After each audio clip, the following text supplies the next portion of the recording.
Hello friends, मैं Ranjit GS आज तक में आपका स्वागत करता हूँ।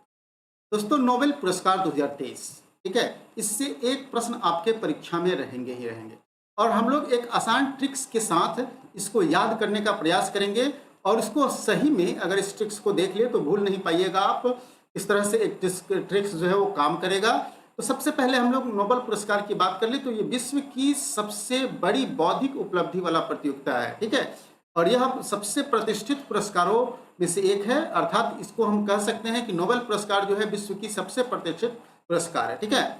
और ये किस किस क्षेत्र में दिए जाते हैं तो आपको भौतिकी के क्षेत्र में, मतलब फिजिक्स के क्षेत्र में, केमिस्ट्री के क्षेत्र में, ठीक है, केमिस्ट्री के क्षेत्र में मिलते हैं। उसके बाद मेडिसिन के क्षेत्र में भी मिलते हैं, मेडिसिन के क्षेत्र में मिलते हैं। वहीं शांति के पीस के क्षेत्र में मिलते हैं, शांति के क्षेत्र में मिलते हैं। उसके बाद साहित्य के क्षेत्र में मिलते हैं, ठीक है, इकोनॉमिक्स के क्षेत्र में मिलते हैं। तो ये सभी क्षेत्र हैं। तो सबसे पहले हम लोग भौतिकी की बात कर लेते हैं। फिजिक्स का नोबेल पुरस्कार किसे मिला है, ठीक है, फिजिक्स का नोबेल पुरस्कार किससे मिला है, इसके विजेता है पियरे आंगस्टिनी, ठीक है, ट्यूनिसिया के रहने वाले हैं। फेरेंक क्रॉच हंगरी के रहने वाले हैं और एनी एल व्हिलियर ये फ्रांस के रहने वाले हैं। तो ये तीन लोगों को भौतिकी का नोबेल पुरस्कार मिला है, ठीक है, पियरे आंगस्टिनी और फेरेंक क्रॉच और एनी एल व्हिलियर इनको मिला है।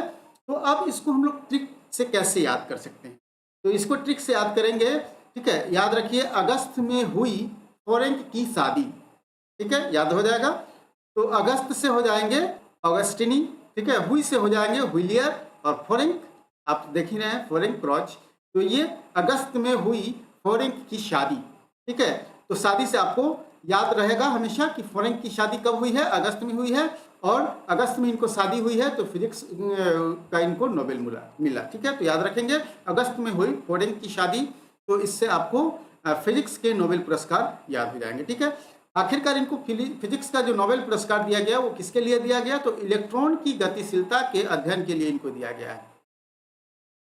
तो केमिस्ट्री का नोबेल पुरस्कार किसको दिया गया दोस्तों, इसके विजेता रहे हैं मोंगी डी बावेंडी और एलेक्सी आई एक्इमोव, ठीक है, एलेक्सी आई एक्इमोव जो रूस के रहने वाले हैं और मैंगी डी बावेंडी फ्रांस के रहने वाले हैं। इनको दो लोगों को मिला है केमिस्ट्री का, ठीक है, केमिस्ट्री का क्या मिला है, इनको नोबेल मिला है, ठीक है। इसको याद रखने के लिए एलेक्सी मैगी बना, याद रखेंगे एलेक्सी मैगी बना। तो एलेक्सी मैगी बनाएंगे केमिकल डालकर, ठीक है, केमिकल डालकर ये मैगी बनाएंगे।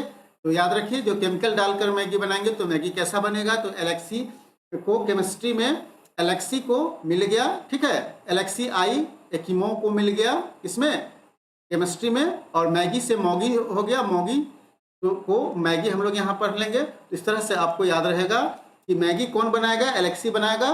तो इसको केमिस्ट्री में मिल जाएगा नोबेल पुरस्कार। इसमें क्वांटम डॉट्स की खोज करने के लिए इनको दिया गया, ठीक है, क्वांटम डॉट्स की खोज करने के लिए, खोज भी पूछ देता है, याद रखेंगे क्वांटम डॉट्स की खोज करने के लिए। फिजियोलॉजी चिकित्सा के क्षेत्र में, मतलब मेडिसिन के क्षेत्र में किनको दिया गया, इनको इसे भी याद रख लेते हैं। देखिए, इसमें तीन लोगों को दिया गया, लुइस ई ब्रस को, फिर कैटालिन कारिको को जो हंगरी के रहने वाले हैं, और लुइस ई ब्रस जो है अमेरिका के रहने वाले हैं, और डू विस्मैन अमेरिका के रहने वाले हैं। तो ये कुल कितने, तीन लोगों को, तीन साइंटिस्ट को मिला इसका चिकित्सा का नोबेल पुरस्कार। इसको याद रखिए, डॉक्टर ने विस्मैन अपने कैट को ब्रश से धोया, डॉक्टर विस्मैन, याद रखेंगे डॉक्टर विस्मैन अपने कैट को ब्रश से धोया। तो देखिए, डॉक्टर साहब थे, डॉक्टर मतलब मेडिसिन, ठीक है, मेडिसिन। तो डॉक्टर साहब क्या किए कि अपने डॉक्टर कौन थे, विस्मैन। तो विस्मैन से आपको याद रखेंगे विस्मैन, डू विस्मैन अमेरिका के, अपने कैट को, तो कैट से आपको कैटालिन कारिको याद हो जाएगा, ब्रश से धोया, ठीक है। तो लुई ई ब्रश आपको याद रह जाएगा। तो इस प्रकार से आप इसको याद रख पाएंगे कि डॉक्टर विस्मैन ने अपने कैट को ब्रश से धोया। तो ये आपको चिकित्सा का नोबेल पुरस्कार याद हो जाएगा, ठीक है। चलिए, इसके किसके लिए इनको मिला गया, तो कोविड-19 के खिलाफ mRNA के टीकों को विकसित करने में इन्होंने काफी न्यूक्लियोसाइड्स बेस्ड संशोधन किया था, ठीक है। तो यह भी पूछा जाता है, याद रखेंगे, न्यूक्लियोसाइड्स बेस्ड संशोधन के कारण इनको कोविड-19 के खिलाफ प्रभावी काम करने वाले टीकों के निर्माण में काफी मदद किए थे, ठीक है।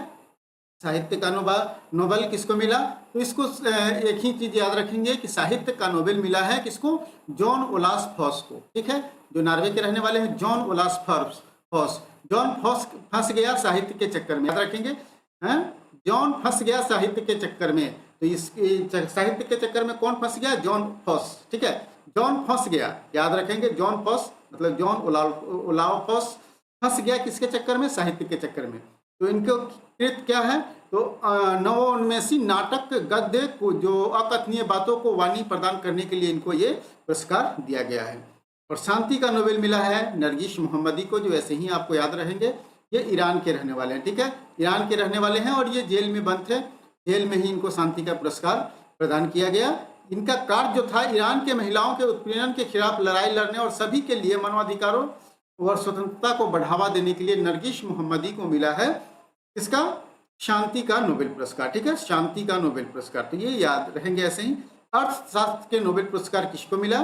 तो अर्थशास्त्र के नोबेल पुरस्कार याद रखेंगे, अल्फ्रेड नोबेल की स्मृति में अर्थशास्त्र के सेवरिज रिक्स बैंक पुरस्कार 2023 के विजेता, मतलब अल्फ्रेड नोबेल के ये याद में, ठीक है, स्मृति में अर्थशास्त्र का नोबेल दिया जाता है और ये किसके द्वारा दिया जाता है? सेवरिज रिक्स बैंक के द्वारा दिया जाता है, ठीक है। और किसको मिला? क्लाउडिया गोल्डिन को, ठीक है, क्लाउडिया गोल्डिन जो अमेरिका के रहने वाले हैं, इनको मिला है क्लाउडिया गोल्डिन को अर्थशास्त्र का पुरस्कार। तो गोल्ड से भारत की अर्थव्यवस्था मजबूत हुई, याद रखेंगे, गोल्ड से भारत की अर्थव्यवस्था मजबूत हुई, तो गोल्ड से हो जाएगा गोल्डिन, ठीक है। तो इस ट्रिक को आप याद रखेंगे तो डेफिनेट रूप से आपको यह भी अर्थशास्त्र का नोबेल पुरस्कार याद हो जाएगा, ठीक है। कार्य जो था महिलाओं के श्रम बाजार में परिणामों के बारे में हमारी समझ को काफ़ी विकसित करने के लिए, महिलाओं को के श्रम बाजार के परिणामों के बारे में इनकी समझ को विकसित करने के लिए इनको गोल्डिन को मिला क्या? अर्थशास्त्र का नोबेल पुरस्कार, ठीक है। तो दोस्तों इस प्रकार से आपने नोबेल पुरस्कार, ठीक है, नोबेल प्राइज 2023 के सभी तथ्यों को ट्रिक के साथ समझ गए हैं, ठीक है, ट्रिक के साथ समझ गए हैं। तो डेफिनेट रूप से अगर ये आपको अच्छा लगा हो तो किसी एक ग्रुप में, जो आप जिस ग्रुप का सदस्य हो उसमें शेयर जरूर कीजिएगा ताकि हमें भी मोटिवेशन मिले, ठीक है, मोटिवेशन मिले और इससे अच्छे अच्छे ट्रिक्स के साथ आपको और वीडियो बना कर दूँ, ठीक है। तो इसे ज़रूर आप शेयर कीजिएगा। तो आज के लिए इतना ही, फिर मिलते हैं अगले वीडियो में। लेटेस्ट अपडेट के लिए हमारी वेबसाइट और फेसबुक पेज और टेलीग्राम चैनल को सब्सक्राइब कर सकते हैं, उसके साथ भी जुड़ सकते हैं और अच्छे अच्छे वीडियो के लिए हमारे यूट्यूब चैनल को सब्सक्राइब कर लीजिए। तो आज के लिए इतना ही, फिर मिलते हैं अगले वीडियो में नए टॉपिक के साथ।